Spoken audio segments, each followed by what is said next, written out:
आज के इस वीडियो में हम लोग क्लास 10th के ज्योग्राफी के चैप्टर नंबर 6 देखने वाले हैं। चैप्टर 6 के नाम है ऊर्जा या शक्ति संसाधन। ऊर्जा या शक्ति संसाधन। ऊर्जा या शक्ति संसाधन। इस चैप्टर के हम लोग जितने भी ऑब्जेक्टिव प्रश्न है उन सबके संपूर्ण विश्लेषण करने वाले हैं। साथ ही साथ आपको कुछ अन्य तथ्य भी बताया जाएगा जो आपके परीक्षा के दृष्टिकोण से काफ़ी महत्वपूर्ण रहने वाली है। तो आप लोग जो भी अन्य तथ्य बताया जाएगा उसे या तो कॉपी पर नोट कर लेंगे या आप लोग अपने बुक में ही नोट कर लेंगे। ये जो बुक है वह क्लास 10th के ज्योग्राफी के भारतीय भवन के बुक है। भारतीय भवन के इससे पहले बीटीसी के ज्योग्राफी के बहुत सारे क्वेश्चन आंसर के एक वीडियो दिया जा चुका है। ये जो सीरीज चल रहा है ये भारतीय भवन के सीरीज चल रहा है। इसी क्रम में हम लोग ज्योग्राफी के 6ठे चैप्टर तक पहुँचे हैं। तो चलिए शुरू करते हैं इस वीडियो के। पहला प्रश्न है करा कि भारत में विद्युत की सबसे अधिक खपत किसमें होती है। इसका राइट आंसर हो जाएगा उद्योगों में। भारत में सबसे ज़्यादा जो बिजली खपत होती है वह होता है उद्योग में और घरेलू काम में बहुत ही कम बिजली का खर्च होता है। नेक्स्ट है भारत में खनिज तेल का उत्पादन 2010 में कितना रहा। हालांकि ऐसे प्रश्न पूछने की संभावना कम रहता है क्योंकि हाल फिलहाल के बारे में पूछा जाता है। या आज से 23 साल पहले के बात है, 13 साल पहले के बात है, तो ऐसा क्वेश्चन बहुत ही कम पूछता है। लेकिन इसका राइट आंसर हो जाएगा 3 करोड़ 35 लाख टन। आप इसे याद रखेंगे, लेकिन ज़्यादा चांस है कि ऐसे क्वेश्चन नहीं पूछे जाते। जो 10 साल पहले के डाटा है उससे नहीं पूछा जाता है और रिसेंट में यानी कि 3 साल 4 साल पहले के जो भी डाटा होता है उनसे अक्सर क्वेश्चन पूछ लिए जाते हैं। नेक्स्ट प्रश्न की बात करें तो तीसरा नंबर प्रश्न है पेट्रोलियम किन चट्टानों में मिलता है। जो पेट्रोलियम है वह पेट्रोलियम फिर से देखेंगे आप लोग करा है क्या कि पेट्रोलियम किन चट्टानों में मिलता है। पेट्रोलियम यह परतदार चट्टानों में मिलता है। पेट्रोलियम का भंडार परतदार चट्टानों में पाया जाता है। जो परतदार चट्टान होता है उसी के ऊपर में, परतदार चट्टान के ऊपर में ही, जैसे ये कोई हो गया चट्टान, ये परत बन गया। अब इसी परत, जैसे कि यह एक चट्टान है, फिर ये एक उसके ऊपर परत चढ़ गया, फिर उसके ऊपर ये परत चढ़ गया, तो अलग अलग परत में बिछा होता है ये चट्टान। इसी में क्या होता है कि बहुत सारे जीव जंतु दबे हुए होते हैं। इसी जीव जंतु के विघटन होने पर पेट्रोलियम का निर्माण होता है। जैसे अब फिर से समझिएगा, जैसे मान लिया जाए ये कोई चट्टान है, परतदार चट्टान है, और इसी के ऊपर क्या होगा कि बहुत सारे जीव जंतु आ करके इकट्ठा हो गया, जम गया। फिर आगे अवसाद आया और अवसाद आ करके एक परत और बना दिया। फिर उसके ऊपर से बहुत सारा जीव जंतु आके इकट्ठा हो गया। फिर एक ऊपर से परत बिछ गया इस चट्टान का। तो देख रहे हैं कि 3 परत होगा, 1 2 3। इसी के बीच में बहुत सारे जीव जंतु दब जाते हैं, जिसके वजह से जो खनिज तैयार होता है वह खनिज होता है पेट्रोलियम।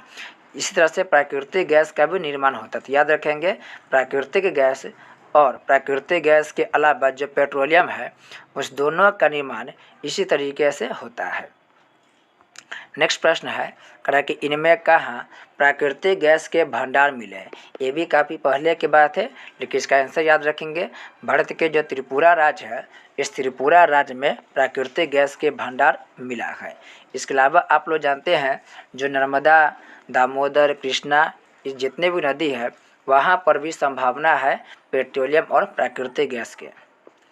नेक्स्ट प्रश्न है 5वां नंबर प्रश्न है करा है भारत में ऊर्जा का प्रमुख स्रोत कौन सा है। भारत में ऊर्जा का प्रमुख स्रोत कोयला है।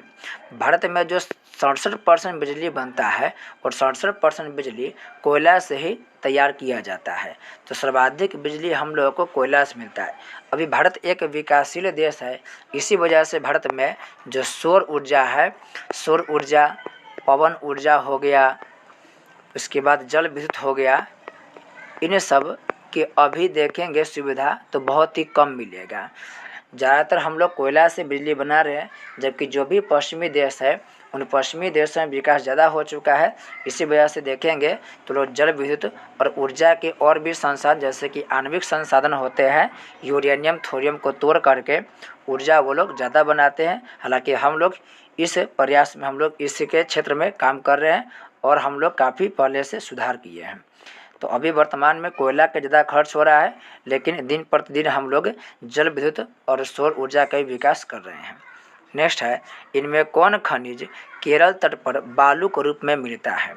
इसका राइट आंसर हो जाएगा थोरियम। ये जो थोरियम नामक धातु है, यह थोरियम धातु रेडियो एक्टिव तत्व कहलाता है। याद रखेंगे, रेडियो सक्रिय या रेडियो एक्टिव तत्व कहलाता है, एक्टिव, क्योंकि इसमें से अल्फा बीटा गामा किरण अपने आप ही निकलती रहती है।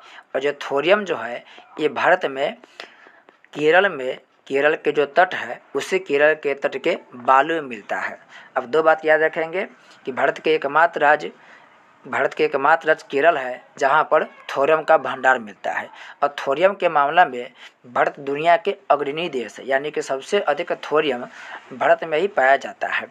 थोरियम के आप लोग एक अयस्क याद रखेंगे जिसका नाम है मोनाजाइट।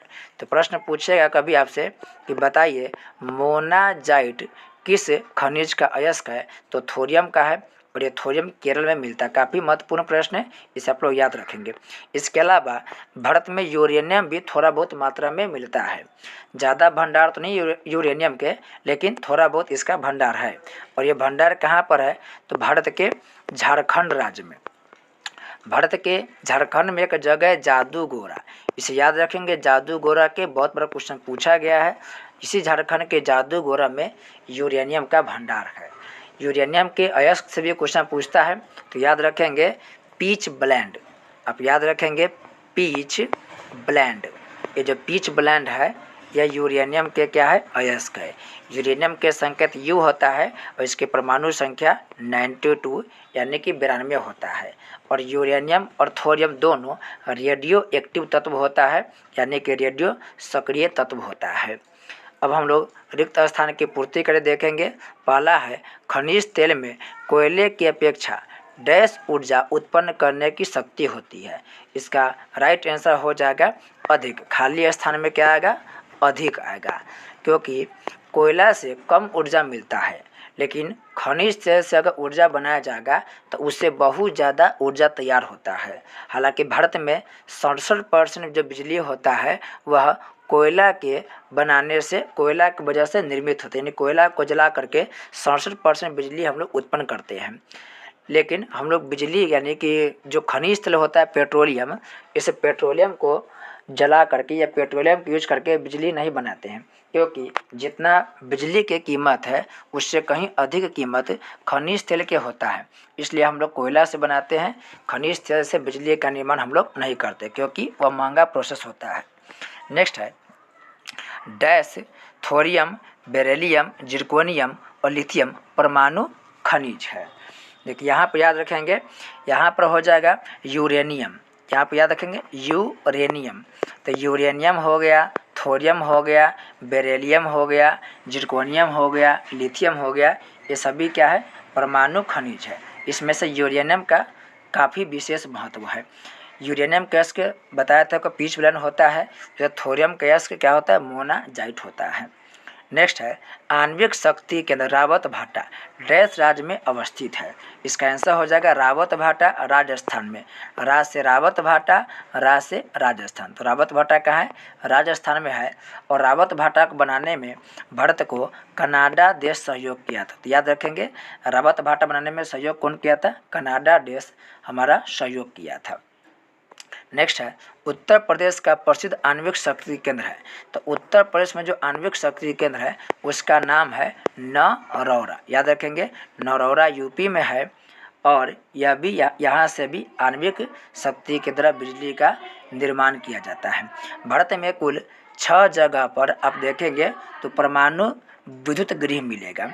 याद रखेंगे परमाणु विद्युत गृह की बात करें तो आपको 6 जगह मिलेगा, 6 जगह।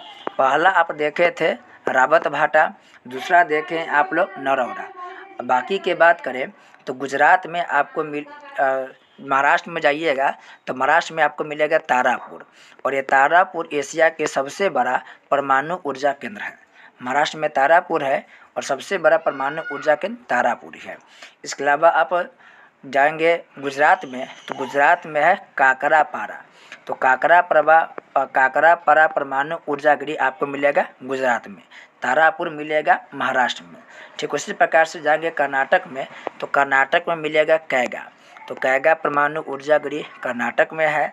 फिर जाएंगे तमिलनाडु में तो तमिलनाडु में मिलेगा आपको कलपक्कम। तो याद रखेंगे, कैगा कर्नाटक में, कलपक्कम तमिलनाडु में, नरौरा उत्तर प्रदेश में है, तारापुर महाराष्ट्र में है। इसके अलावा आप बात करेंगे रावत भाटा के तो रावत भाटा भारत के राजस्थान में है। ये सभी स्थान पर परमाणु ऊर्जा केंद्र यानी कि परमाणु द्वारा ऊर्जा की उत्पत्ति की जाती है, यानी बिजली निर्माण किए जाते हैं। नेक्स्ट है भारत का अधिकतर कोयला डैश किस्म का है। भारत में जो कोयला मिलता है उसमें से अधिकांश कोयला बिटुमिनस प्रकार के होता है, बिटुमिनस प्रकार का होता है। लेकिन सबसे अच्छा कोयला होता है एंथ्रासाइट, सबसे अच्छा जो कोयला के प्रकार है वह होता है एंथ्रासाइट। लेकिन भारत में एंथ्रासाइट बहुत ही कम मिलता है, न के बराबर मिलता है, सबसे अधिक बिटुमिनस कोयला मिलता है। सबसे घटिया कोयला कौन होता है तो सबसे घटिया कोयला पीट होता है। जिस भी कोयला में कार्बन की मात्रा ज़्यादा होगा वह कोयला उतना ही अच्छा कहलाता है। तो जो एंथ्रासाइट बताया है वो एंथ्रासाइट कोयला में 80% से ज़्यादा कार्बन की मात्रा होता है। बिटुमिनस में 60 से 80% तक कार्बन की मात्रा होता है। एक होता है लिग्नाइट, तो लिग्नाइट में 40 से 60% कार्बन की मात्रा होता है, जबकि सबसे घटिया पीट होता है उसमें 40% से भी कम कार्बन की मात्रा होता है। तो इसे आप नोट कर लेंगे। एंथ्रासाइट में 80% से ज़्यादा कार्बन होता है। बिटुमिनस जो इंडिया में मिलता है उसमें 60 से 80% कार्बन की मात्रा होता है। लिग्नाइट भारत के तमिलनाडु में मिलता है, ये भी याद रखेंगे। लिग्नाइट भारत के तमिलनाडु राज्य में एक जगह है नवेली, तो तमिलनाडु के नवेली में लिग्नाइट का भंडार है और इसमें 40 से 60% तक कार्बन की मात्रा मिलता है। जबकि सबसे घटिया पीट होता है, इस पीट में 40% से भी कम कार्बन की मात्रा देखने को मिलता है। तो सबसे अच्छा कोयला हो गया एंथ्रासाइट और सबसे घटिया कोयला हो गया पीट, सबसे घटिया पीट हो गया। नेक्स्ट है रानीगंज डैश राज्य में है और ललमटिया डैश राज्य में। ये जो रानीगंज है ये पश्चिम बंगाल में। सबसे पहले कोयला का जो खनन किया गया था वो इसी रानीगंज क्षेत्र में किया गया था जो पश्चिम बंगाल में है। और ललमटिया की बात करें तो ललमटिया भारत के झारखंड राज्य में है। झारखंड राज्य में ललमटिया है और पश्चिम बंगाल में रानीगंज स्थित है। नेक्स्ट है कोयली तेल शोधन कारखाना डैश क्षेत्र से कच्चा तेल प्राप्त करता है।